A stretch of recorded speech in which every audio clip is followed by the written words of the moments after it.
DR.Bright future study centre में आपका बहुत बहुत स्वागत है। आज हम देखने वाले हैं वार्षिक मूल्यांकन 2024 कक्षा 5वीं का विषय अंग्रेजी, जो सामान्य अंग्रेजी होती है उसका पेपर हम आज आपको लेके आए हैं। तो इस पेपर को आपको बहुत अच्छे से देखना है और इसमें सभी क्वेश्चनों के आंसर्स भी हम आपको लेके आए हैं। तो सभी क्वेश्चनों के आंसर्स भी देखना है, विद आंसर के क्वेश्चन के साथ साथ आपको आंसर्स भी इसी वीडियो में देखने को मिलेंगे। तो आपको एक ही क्वेश्चन को बहुत ही ध्यान से पढ़ना है ना, और उसको समझना है। तो चलिए यहाँ आप देखिए, आपका जो पेपर होगा वो 60 नंबर का रहेगा, है ना। 60 नंबर का पेपर रहेगा और 2.5 घंटे की आपको टाइमिंग दी जाएगी। मतलब 2.5 घंटे में आपको अपना पेपर सॉल्व करना है। कक्षा 5वीं का ये पेपर है। तो चलिए यहाँ पर आप देख सकते हैं, सबसे पहले एक फर्स्ट क्वेश्चन के लिए आपको एक यहाँ पर एक स्टैंजर, है ना, एक पोयम टाइप की पूछी गई है, वो दी गई है, सॉरी, है ना। तो दी गई है, इसी पोयम से कुछ क्वेश्चन आपसे पूछे गए। जैसा कि फर्स्ट क्वेश्चन देखिए, पहला हम पढ़ लेते हैं इसको। क्या लिखा है? Spring is coming, spring is coming, वसंत आ रहा है, वसंत आ रहा है। बर्ड्स बिल्ड योर नेस्ट, और पक्षी अपना घोंसला बना रहे हैं ना। Waves together strop and feather, मतलब जो घास है, घास और पंखों के द्वारा वो अपना काम एकदम अच्छे से कर रहे हैं। डूइंग इज योर बेस्ट, मतलब वो अपना पूरा काम, ये घोंसला बनाने का पूरा काम बहुत अच्छे से कर रहे हैं। और उसमें फीदर मीन्स पंख का यूज कर रहे हैं उस घोंसला बनाने के लिए। और स्ट्रॉ मतलब वो घास होती है ना, जो सूखी हुई घास होती है वो, तो उसका यूज कर रहे हैं। अब इसमें फर्स्ट क्वेश्चन पूछा गया है, in the above line the word spring referred, है ना, रेफर्स। तो ये बोला गया है कि जो स्प्रिंग वर्ड है इस पोयम में, स्प्रिंग वर्ड का क्या बताती है ना। तो ये स्प्रिंग वर्ड क्या है? स्प्रिंग मीन्स वसंत, और वसंत एक ऋतु है ना, एक मौसम को रिप्रेजेंट करती है। तो इसका राइट आंसर होगा अ सीजन। अगला क्वेश्चन है, देखिए, who does the poet ask for building the next, है ना। तो who does the poet ask for the building, तो इसमें भी ये पूछा गया है कि कौन पोएट ने किसको बताया है, किसके को बताया है कि वो अपना नेक्स्ट मीन्स घोंसला बना रही है। कौन बना रही है घोंसला? तो घोंसला बना रही है आपकी बर्ड्स। यहाँ पर आप देख सकते हैं, ये लिखा हुआ है, ये बर्ड्स बिल्ड योर नेक्स्ट, ये लिखा हुआ बर्ड्स, है ना। तो इसका राइट आंसर ये हो जाएगा। इसका राइट आंसर आपका ये यहाँ पर लिखा हुआ है, आपको ऐसे लिख देना है। तीसरा क्वेश्चन देखिए, the word that rhyming with next, next का राइमिंग वर्ड क्या है? राइमिंग मतलब एक जैसी ध्वनि वाले शब्द, है ना। तो एक जनी, नेक्स्ट का बेस्ट हो जाएगा, नेक्स्ट का बेस्ट, ये राइट आंसर। फिर इसके बाद चौथा क्वेश्चन देखिए,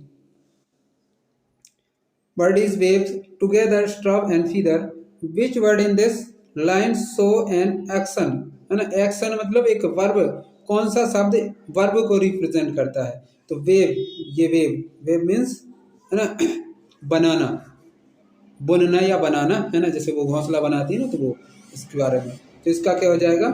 वेव, वेव मीन्स बनाना, ये बनाना या बुनना।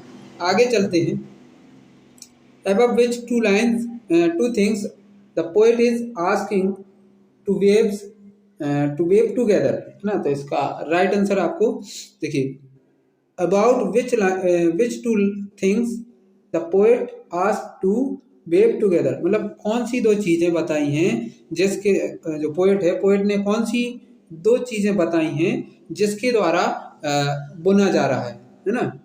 तो स्ट्रॉब एंड फीदर, ये इसका राइट आंसर ऑप्शन ए हो जाएगा। ये इस प्रकार से लिख देना है, ये यहाँ पर गलत लिख दिया, ध्यान रखिएगा। स्ट्रॉब एंड फीदर, ये इसका इसमें राइट आंसर है। ये यहाँ पर आप देख सकते हैं, ये लिखा हुआ है स्पष्ट रूप से, स्ट्रॉब एंड फीदर।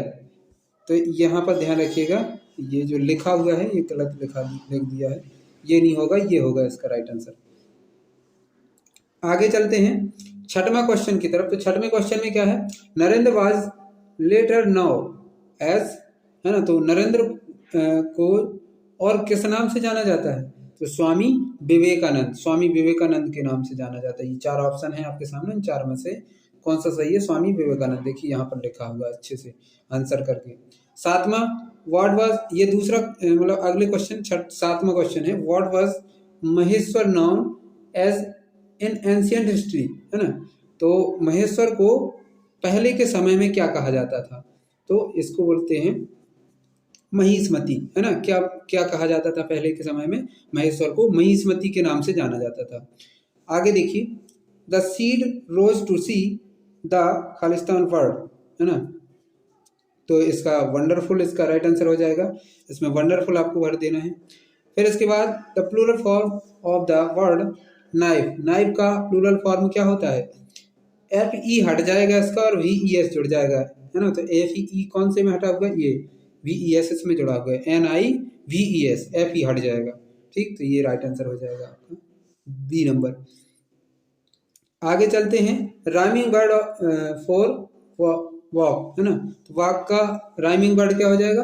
बैक, इसका right answer back, option B इसका राइट आंसर हो जाएगा। फिर इसके बाद क्वेश्चन आंसर आ जाते हैं आपके। क्वेश्चन आंसर आपको याद होंगे, नहीं याद है तो ये देखिए, आपको ये क्वेश्चन अच्छे से पढ़ लेना है। Who asked Naren to face the monkey, तो who asked Naren to face the monkey, है ना। तो किसने पूछा, किसने बोला था कि तुम मंकियों मतलब बंदरों का सामना करो? तो the priest asked of Narendra to face the monkey, तो किसने? पुजारी ने कहा था कि तुम इनका सामना करो, इनसे डरो नहीं। आगे देखिए 12वें क्वेश्चन में, where did the student of class 5 meet, तो कक्षा 5वीं के जो छात्र थे वो कहाँ मिले थे? दे लिखना था यहाँ, THEY लिखना, they were meet in the classroom, classroom में मिले थे, THEY लिखना था यहाँ, ध्यान रखिएगा। यहाँ पर थोड़ी सी मिस्टेक लिख दी है, दे THEY, जहाँ दा लिखा वहां दे लिखना, THEY। आगे चलते, तीसरा क्वेश्चन देखिए, who build the Maheshwar fort, है ना। तो महेश्वर का निर्माण किसने करवाया था? जो फोर्ट है वहां पर, है ना, महेश्वर फोर्ट। तो यहाँ देखिए, होलकर क्वीन, जो होलकर वंश की जो क्वीन थी मतलब रानी थी, अहिल्याबाई, उन्होंने ही वो महेश्वर फोर्ट बनवाए थे। तो Holkar queen Ahilyabai build the Maheshwar fort, है ना। महेश्वर फोर्ट किसने बनवाए थे? होलकर समाज की, जो होलकर वंश की अहिल्याबाई थी, होलकर वंश की रानी अहिल्याबाई थी, उन्होंने महेश्वर का निर्माण करवाया था। आगे चलते हैं, महेश्वर फोर्ट का निर्माण करवाया था, सॉरी, है ना। When do we celebrated Diwali, हम दिवाली कब सेलिब्रेट करते हैं मतलब मनाते हैं? तो दिवाली सेलिब्रेटेड अराउंड लेट अक्टूबर और ईयरली नवंबर, मतलब हम सभी जगह पर, अराउंड लेट मतलब सभी जगह पर, अक्टूबर और लास्ट अक्टूबर, लेट अक्टूबर मीन्स मतलब लगभग लास्ट अक्टूबर, और या फिर ईयरली नवंबर के शुरुआत में और अक्टूबर के लास्ट में हम क्या मनाते हैं? दिवाली मनाते हैं। आगे 15वां क्वेश्चन देखिए, what is the simplest way to pray thank to God, है ना। तो praise the simplest and surest way to convey operations to God. इस प्रकार से ये आपका इसके आंसर लिख देना था आपको। और 6वें क्वेश्चन को देख सकते हैं आप, walk up the seed, the rain drop and sunshine walk up the seed, है ना। इसका ये राइट आंसर हो जाएगा। फिर punctuate the following sentence, punctuate means विराम चिन्ह, उचित विराम चिन्ह का यूज करके आप इन सेंटेंस को पूरा कीजिए। तो Neha, Geeta and Salma were in the garden, तो इसमें केवल आपको यहाँ पर जो बिंदी रखनी थी, है ना, बिंदी मतलब फुल स्टॉप का आपको मार्क लगाना था, ये बिंदी जैसा, तो वो आपका राइट आंसर हो जाता है बस। इज अरुण स्लीपिंग, तो इस शुरुआत में लगा है, और मतलब ये एक तरीके से अरुण क्या अरुण सो रहा है, ऐसा क्वेश्चन पूछा गया, तो ये क्वेश्चन पूछा गया है, इसलिए लास्ट में क्या लगाया जाएगा? क्वेश्चन मार्क चिन्ह। बस ये 2 चिन्ह आपको लगा देने हैं। फिर इसके बाद देखिए अगला क्वेश्चन है, frame questions for the statement given. पहला देखिए, Swami Vivekananda was a great sant, तो इसका क्वेश्चन बनाना है। इसको क्वेश्चन कैसे बनेगा, हु वाज ग्रेट संत, और लास्ट में क्वेश्चन मार्क चिन्ह, who was great Sant, great संत कौन है। जैसे ये दूसरा क्वेश्चन है, संतोष लिव्ड इन भोपाल, तो इसका क्वेश्चन बनाना है, हु लिव्ड इन भोपाल, तो इस प्रकार से बन जाएगा। लास्ट में क्वेश्चन मार्क चिन्ह भी लगाना है।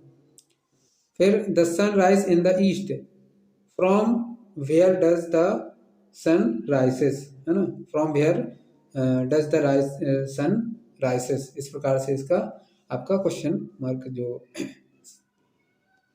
सेंटेंस है वो बन जाएगा।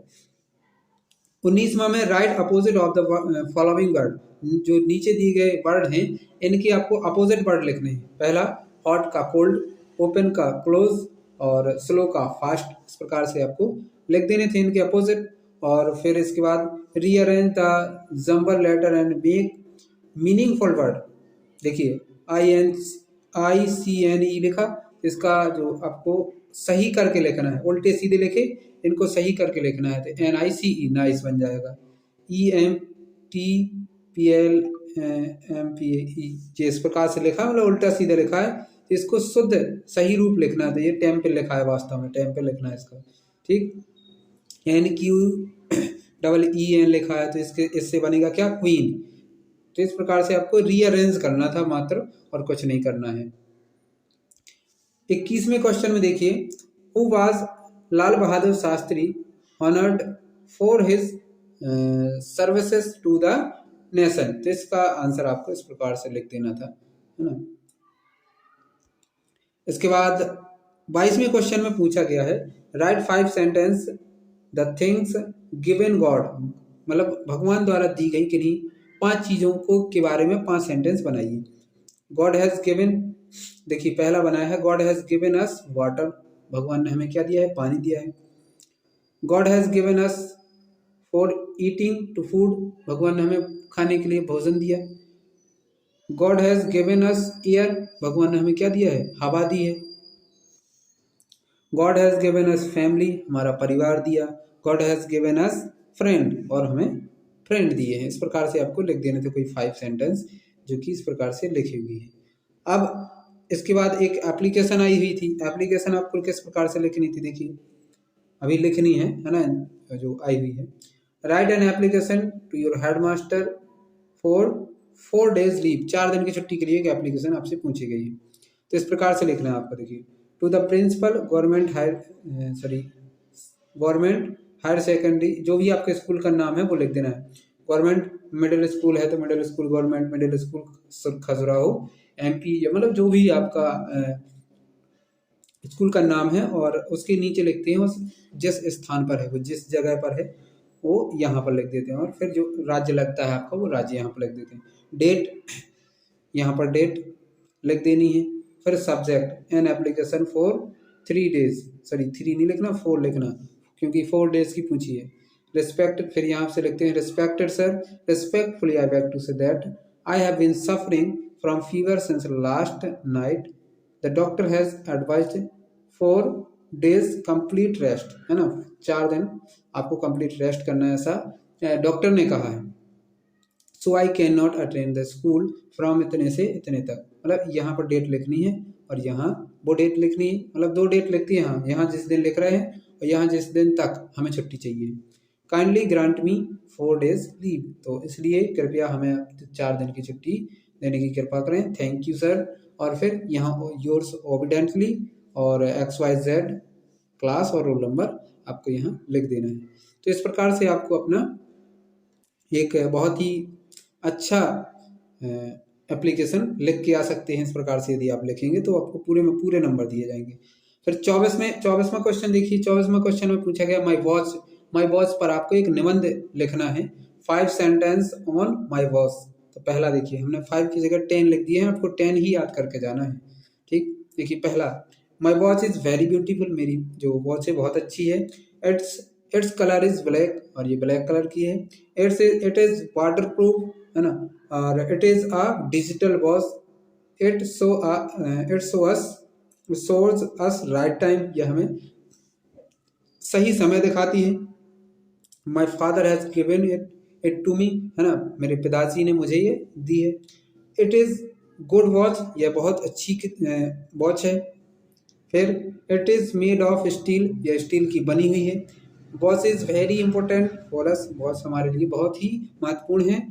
I like it very much, मैं इसे बहुत पसंद करता हूँ। इस प्रकार से आपको ये 5 की जगह 10 सेंटेंस आपको लिख दिए हैं, तो आप ये 10 सेंटेंस भी याद करके जाते हैं तो बहुत अच्छे से नंबर आपको मिल जाएंगे। तो आज के लिए इतना ही। ये वीडियो आपको आज यदि पसंद आया हो, थोड़ा सा भी हेल्पफुल लगा हो, तो वीडियो को लाइक कीजिए और चैनल को सब्सक्राइब करके बेल आइकन को दबा के रखिए, ताकि जैसे ही कोई नया वीडियो आपके लिए प्रोवाइड किया जाता है तो उसका सबसे पहले नोटिफिकेशन आपके पास पहुंच जाए। इसलिए आपको चैनल को सब्सक्राइब कर लेना है और बेल आइकन को दबा के रखना है। ठीक, तो मिलते हैं अगले वीडियो में, तब तक के लिए बहुत बहुत थैंक्स। आपका दिन शुभ हो।